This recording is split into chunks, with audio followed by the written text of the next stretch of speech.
দাদা, তোমার সাথে এই সুন্দরী যুবতী মেয়েটা কে? তোর দাদি। মুরব্বী মুরব্বী, একদম ফাইজলামি করবেন না। সত্যি করে কোন তো ওই মেয়েটা কেনা? তোর মা সেরা। আপনার বউ? একদম ঠিক বলছো। এই হইল আমার নতুন বউ কুলসুমা। বোমা, এই সংসারের চাবি নাকি তোমার কাছে? সংসারের চাবিটা আমরা বুঝাই দাও। একটা কথা কইলেই হইলো, উইরা ইসা জুইরা বসতেছেন তাই না?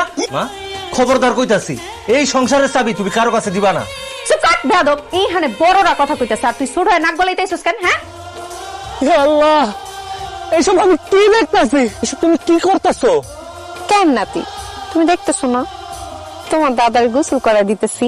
দাদি, তুমি কত সুন্দর যুবতী একটা মাইয়া, তুমি কেন এরকম একটা বুইরা খাটাসে গোসল করাইবা? খবরদার, আমার জামাইরে বুইরা খাটাস কইবা না। আমি এসব আর সহ্য করতে পারতাছি না, আমার হিংসা লাগতাছে। আমার জামাইরে আমি গোসল করা দিতেছি, তোমার হিংসা লাগে কেন? দাদি,